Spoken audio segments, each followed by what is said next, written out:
에스겔 43장 1절부터 12절까지 말씀입니다.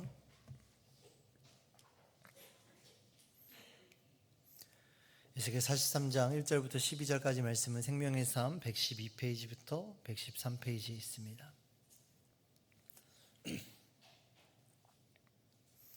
우리 다 찾으셨으면 한 목소리로 말씀을 봉독하도록 합니다. 그 후에 그가 나를 데리고 문에 이르니 곧 동쪽을 향한 문이라. 이스라엘 하나님의 영광이 동쪽에서부터 오는데 하나님의 음성이 많은 물소리 같고 땅은 그 영광으로 말미암아 빛나니 그 모양이 내가 본 환상 곧 전에 성읍을 멸하러 올 때에 보던 환상 같고 그발 강가에서 보던 환상과 같기로 내가 곧 얼굴을 땅에 대고 엎드렸더니 여호와의 영광이 동문을 통하여 성전으로 들어가고 영이 나를 들어 데리고 안뜰에 들어가시기로 내가 보니 여호와의 영광이 성전에 가득하더라. 성전에서 내게 하는 말을 내가 듣고 있을 때에 어떤 사람이 내 곁에 서 있더라. 그가 내게 이르시되 내 발을 두는 처소 내가 이스라엘 족속 가운데 영원히 있을 곳이라.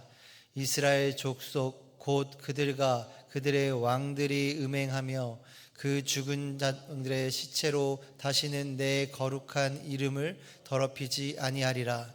그들이 그 문지방을 내 곁에 두며 그 문설주를 내 문설주 곁에 두어서 그들과 나 사이에 겨우 한 담이 막히게 하였고 또 그 행하는 가증한 일로 내 이름을 더럽혔으므로 내가 노하여 멸망시켰거니와 이제는 그들이 그 음란과 그 왕들의 시체를 내게서 멀리 제거하여 버려야 할 것이라.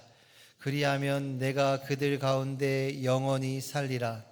인자야, 너는 이 성전을 이스라엘 족속에게 보여서 그들이 자기의 죄악을 부끄러워하고 그 형상을 충량하게 하라. 만일 그들이 자기들이 행한 그 모든 일을 부끄러워하거든 너는 이 성전의 제도와 구조와 그 출입하는 그 모든 형상을 보이며 그 모든 율례를 알게 하고 그 목전에 그것을 써서 그들로 그 모든 법도와 그 모든 규례를 지켜 행하게 하라. 성전의 법은 이러하니라. 산 꼭대기의 지점은 지극히 성전의 법은 이러하니라. 아멘. 네, 오늘 본문 말씀의 요약입니다. 하나님의 영광이 동문을 통해 들어갑니다. 에스겔이 영에 이끌려 안뜰에 들어가서 보니 하나님의 영광이 성전에 가득합니다. 이스라엘 족속이 가증한 일을 벌이면 하나님은 그들과 영원히 사실 것입니다. 하나님은 그들에게 성전을 보이고 성전의 법을 알리라고 에스겔에게 명하십니다. 오늘 본문의 말씀은 하나님께서 다시 성전으로 돌아오셔서 자기 백성과 함께 거하겠다 약속하시며 그 임재가 백성을 거룩한 삶으로 인도한다라는 말씀입니다. 우리가 처음 말씀인 1절부터 4절까지의 말씀에서 여호와의 영광이 어느 쪽을 향한 문을 통해 성전으로 들어왔으며 그 임재의 광경은 어떠했다라고 말씀하고 있습니까? 우리 1절부터 4절까지의 말씀을 다시 한번 보시면 1절부터 4절까지의 동쪽으로 향한 문, 그리고 동쪽에서부터 그리고 여호와의 영광이 동문을 통하여 성전으로 들어가고, 네, 어느 쪽을 향한 문이라고요? 동쪽을 향한 문, 동문이라고도 하고요, 동쪽으로 향한 문이라고 이렇게 부르는데, 자, 이 동문이 그럼 무엇이냐? 이 동문은요, 예루살렘을 떠나시는 하나님께서 이스라엘 백성들을 떠남을 상징하는 예루살렘을 떠나시는 하나님의 영광이 마지막으로 머물렀던 장소가 바로 이 동쪽으로 향한 문이었습니다. 그러니까 하나님께서 떠나셨던 그 문으로 다시 돌아오신다라는 의미를 가지고 있는데, 이것은 무엇을 의미를 하고 있느냐? 하나님의 임재가 떠났는데 그 떠난 장소에 다시 나타났다. 이것은 성전의 회복, 곧 이스라엘 백성의 회복을 의미하고 있는 말씀인 것입니다. 그리고 나서 이 에스겔에게 보인 또 하나의 환상이 있는데, 그것이 무엇이냐? 두 가지 환상을 이야기합니다. 첫 번째, 곧 전에 성읍을 멸하러 올 때에 보던 환상 같고, 또 하나 그발 강가에서 보던 환상과도 같기로 라고 말씀을 하고 있죠. 그러니까 첫 번째, 성읍을 멸하러 올 때의 환상은요, 우리가 에스겔 8장부터 11장까지의 말씀에 하나님의 영광이 떠날 때에 보여주셨던 그 환상을 이야기하고 있고요. 그발 강가에서 보던 환상은 에스겔 첫 장인 1장에서 에스겔이 보았던 환상의 모습이었습니다. 그러니까 이 두 가지의 환상과 같다. 내가 지금 보고 있는 오늘 본문의 이 에스겔 43장에서 보고 있는 환상은 이전에 본인이 보았던 두 가지 환상과 똑같은 영광으로 하나님께서 임하셨다라고 말씀하고 있습니다. 그렇다면 과거의 성전을 떠났던 이스라엘 멸망 때에 보았던 환상과 지금 환상이 같다? 이것은 무엇을 의미합니까? 그때 떠났던 하나님이 지금 다시 이곳으로 돌아온다. 그때 떠났던 하나님도 그 하나님이고 지금 오시는 하나님도 똑같은 동일한 하나님이시다라는 것을 의미하기 위해서 이 두 가지 환상을 들어 똑같은 환상으로 하나님께서 이 영광으로 이 자리 가운데 임하셨다라고 말씀하고 있는 것입니다. 그리고 나서 이 에스겔이요, 이 환상을 어떻게 표현하고 있느냐? 하나님의 영광으로 임한 이 환상을 어떻게 표현하고 있느냐? 바로 청각적으로는 많은 물소리 같다라고 이야기하고요, 시각적으로는 땅이 그 영광으로 말미암아 빛났다라고 말씀합니다. 그리고 이 모습은 이전에 얘기했던 것처럼 이전에 하나님께서 이스라엘을 떠났던 그 영광과 똑같은 모습, 동일한 모습이다라고 그렇게 표현하고 있는 것입니다. 이렇게 하나님께서 환상 가운데 영광 중에 빛으로 임하셨는데, 이 하나님께서 이제 성전에 임하셨습니다. 환상 가운데 하나님이 동문으로 들어와 그 이전의 말씀에 하나님께서 측량하게 하셨던 그 성전에 임하셨고, 그렇다면 7절 말씀에서 이 성전에 임재하신 후에 이스라엘 백성이 다시는 무엇을 하지 않아야 된다라고 말씀하고 계십니까? 7절 말씀을 다시 한번 보시면요, 이는 내 보좌의 처소, 내 발을 두는 처소, 내가 이스라엘 족속 가운데 영원히 있을 것이라 라고 말씀하시며, 이스라엘 족속 곧 그들과 그들의 왕들이 음행하며 그 죽은 왕들의 시체로 다시는 내 거룩한 이름을 더럽히지 아니하리라 라고 말씀하고 있습니다. 7절 말씀에서 하나님께서 특별히 성전에 대해서 여러 가지 방식으로 설명하고 있는데, 첫 번째로는 보좌의 처소라고 말씀하시죠. 이 보좌의 처소가 의미하는 바가 무엇이냐? 바로 하나님께서 이 성전에 하나님의 보좌를 두고 이 세상을 다스리시겠다라고 말씀하고 있는 것입니다. 그리고 두 번째, 내 발을 두는 처소라는 표현을 사용하고 계신데, 이 발을 두는 처소는 무엇을 의미하느냐? 하나님께서, 하늘에 계신 하나님께서 그 발을 땅 아래 두시겠다라는 그 의미를 두고 있는데, 이것은 바로 하나님께서 이 땅을 직접 발에 두고 다스리시겠다, 이 지상에서 백성들과 함께 계시겠다라는 의미로 이 두 가지의 그 표현이 의미하는 바를 마지막으로 정리하고 있는데, 이스라엘 족속 가운데 영원히 함께 있을 곳이라는 의미를 가지고 있는 것입니다. 이것은 다시 말해서 임마누엘, 내가 너희와 늘 함께 있겠다라는 의미로 이 성전에 대해서 이런 표현들을 사용하고 계시는 것입니다. 그런데 앞서 말씀드렸다시피 하나님께서 성전에서 함께 하시기를 이렇게 원하시는데 그 조건이 있어요. 그 조건인 동시에 경고의 말씀이기도 합니다. 그러면 그 경고의 조건과 그 경고의 말씀이 무엇이냐? 바로 과거 이스라엘의 죄를 다시 너희가 행하지 않는 것이다 라고 말씀하면서 이 과거 이스라엘의 죄를 다시 한번 말씀하십니다. 첫 번째로는 성전 구역에 이방인 우상들을 들여왔다라는 거예요. 우상 숭배의 죄를 말씀하고 계시는 것입니다.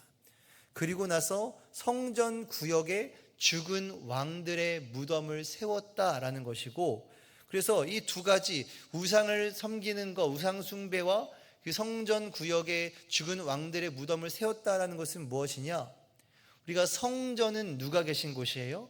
하나님이 계신 곳이죠. 하나님이 계신 곳이면 그 성전의 주인은 누굽니까? 하나님이시죠. 그런데 이 하나님이 주인이신 성전 구역에 이방인들의 우상을 들여왔고 죽은 왕들의 무덤을 세웠습니다. 이것은 무엇을 의미하느냐? 이것은 바로 성전 구역을 이스라엘 백성들, 그 이스라엘 족속의 왕들이 자신의 소유물처럼 여겼다라는 거예요. 그런 교만을, 그런 자만의 죄를 그들이 지었고, 그래서 그러므로 말미암아 그 성전 가운데 세워진 우상과 죽은 왕들의 무덤으로 인하여서 하나님의 거룩한 이름을 더럽혔다라는 겁니다. 그러니까 이러한 죄악들을 다시는 너희가 반복하지 말라는 거예요. 내가 다시 회복시킬 성전에는 다시는 너희가 이런 죄를 범하지 말라라고 경고하는 동시에 성전에 하나님께서 함께 하실 수 있는 조건을 제시하고 계시는 것입니다. 그리고 나서 10절과 11절에 하나님께서 이 이스라엘 백성들, 이스라엘 족속들에게 성전을 보여주라라고 하신 목적에 대해서 하나님께서 보여주고 계십니다. 10절, 11절 말씀을 보면요, 그들이 자기의 죄악을 부끄러워하고 그 형상을 측량하게 하라 말씀하시며, 또 그 모든 규례와 그 모든 법도와 그 모든 율례를 알게 하고 그 목전에 그것을 써서 그들로 그 모든 법도와 그 모든 규례를 지켜 행하게 하라라고 말씀하고 있습니다. 하나님께서 이 성전을 이스라엘 족속들에게 보여주시게 한 그 목적은 무엇이냐? 바로 하나님께서 이스라엘 백성들을 회복하시기를 원하시는데, 이 거룩한 회복의 단계가 있었다라는 것을 보여주고 있는 거예요. 첫 번째로는 하나님께서 완전한 성전을 먼저 보여주셨습니다. 그리고 나서 그들이 그 죄악을 부끄러워하게 되고요, 그리고 나서 그들이 형상을 측량함으로써 성전을 짓게 만들게 하시는 그 단계가 하나님께서 이스라엘 백성들을 회복하시는 그 단계로 이렇게 말씀하고 계시는 것입니다. 그들이 하나님께서 성전을 보여주신 그 목적은 무엇이냐? 그 성전은 사실 이스라엘 백성의 과거의 찬란한 영광을 보여주는 것입니다. 그런데 그 과거의 찬란한 영광이 어떻게 되었습니까? 처절하게 파괴되었죠. 그리고 그 파괴된 그 이유가 무엇이에요? 그들이 죄를 지었기 때문에. 결국 이 성전을 보여주셨다는 것은 과거의 이스라엘 백성들의 죄를 깨닫게 하신 것입니다.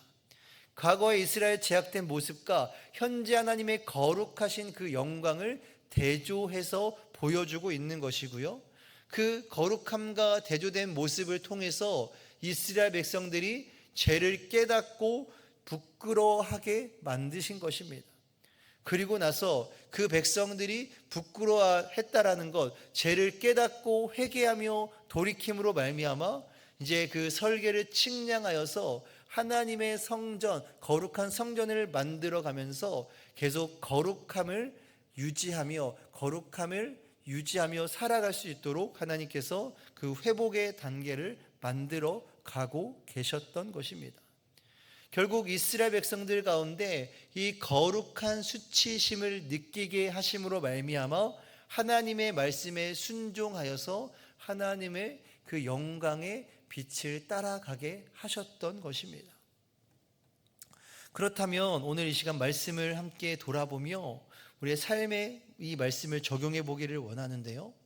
우리 첫 번째로는 하나님의 영광의 빛이 동문으로부터 들어왔고 그 많은 물소리 같고 그 땅이 빛났다라고 말씀하고 있는데, 그렇다면 이 하나님의 영광된 그 빛이 우리의 삶 가운데 비추어졌을 때 그리스도인인 우리가 가정과 직장에서 어떻게 하면 하나님의 영광을 빛낼 수 있을까요?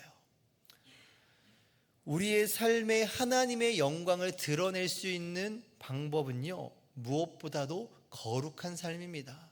다시 말해 구별된 삶을 통해 그 하나님의 영광의 빛을 이 어두운 세상 가운데 비출 수가 있다라는 것입니다. 세상과 똑같이 이스라엘 족속이 과거에 범했던 우상숭배, 그 자신의 뜻대로 성전을 본인 것도 아닌 성전 하나님의 것을 자기의 것으로 여겨 행했던 죄를 다시 범하지 않기로 결단하며 회개하며 돌이키는 삶을 살아갈 때 비로소 하나님의 영광이 우리들의 삶 가운데 비춰지게 되는 것입니다. 세상과 똑같아서는요, 절대로 하나님의 영광을 나타낼 수가 없는 거예요. 두 번째로 우리 삶에 적용해 보기 원하는 것은요, 과거 이스라엘 족속, 이스라엘의 왕들이 성전을 자신의 소유물처럼 여겼다라고 말씀을 드렸죠. 그러한 죄악들처럼 혹시 하나님께서 나에게 청지기로 맡겨주신 것, 하나님의 것인데 나에게 맡겨신 그것들을 여전히 하나님의 것이 아니라 내 것처럼 여기며 살아가고 있는 것들이 있지는 않은지 한번 돌아보시기를 원합니다. 그것이 재물이 되었던, 그것이 어떤 나의 자녀가 되었던, 하나님께서 하나님의 것으로 나에게 맡겨신 그것을 마치 내 것인 양 주장하며 살아갔던 것들이 있다면, 우리 이 시간 그것들이 떠오르는 것이, 어떤 것이 떠오르는 것이 있다면 이 시간 이스라엘 백성들을 회복하게 하신 것처럼 그 죄를 깨닫고 다시 돌이키실 수 있는 우리 여기 계신 성도님들이 되시기를 소망합니다. 이 자리에 모이신 우리 사랑하는 성도님들, 하나님께서 에스겔에게 영광 중에 나타나셔서 이스라엘의 회복을 보여주셨습니다. 그리고 그 이스라엘의 회복 가운데 말씀하신 것은 여전히 이스라엘 백성들을 사랑하고 계신다라는 하나님의 역사, 하나님의 은혜를 그들에게 보여주셨던 것입니다. 이 하나님의 강권적인 역사와 하나님의 은혜는요, 우리에게도 동일하게 적용이 됩니다. 여전히 우리는 부족하고 연약할지라도 하나님께서는 우리를 사랑하셔서 먼저 찾아오셨습니다. 그 먼저 찾아오신 그 사랑이 우리도 이제는 우리의 것이다라고 여기고 있는 교만했던 모든 죄악들을 벗어버리며 이 시간 거룩하고 구별된 삶으로 하나님께 영광 올려드리며 살아갈 수 있는, 그런 결단을 하며 살아갈 수 있는 여기 계신 우리 모든 성도님들이 되시기를 주님의 이름으로 간절히 축원합니다. 기도하겠습니다. 하나님, 에스겔이 보았던 하나님의 그 찬란한 영광, 동문으로 들어오셔서 이스라엘을 떠나셨던 그대로 다시 돌아오시며 이스라엘의 회복을 말씀하신 그 말씀을 통하여서 하나님, 비록 이전에 하나님께서 나를 떠나신 것과 같이 여겨질 때도 있었지만 오늘의 본문의 말씀처럼 떠나셨던 그 모습 그대로 하나님께서 우리에게 다시 찾아오신다라는 그 말씀이 우리에게 큰 위로가 됨을 이 시간 말씀을 통해 깨달았습니다. 하나님 영광으로 찾아오실 때 하나님 이전에 지었던 모든 죄악들을 깨닫게 하시고 회개하며 돌이키게 하셨던 것처럼 하나님 이전에 우리의 모습들, 하나님 보시기에 기뻐하지 않는 그 모습들을 깨달으며 회개하며 다시 돌이킬 수 있는 우리 모두가 되게 하여 주옵소서. 그러므로 말미암아 하나님의 그 찬란한 영광의 빛이 우리의 삶 가운데 비춰지게 하여 주시옵소서. 감사드리며 예수님의 이름으로 기도드립니다. 아멘.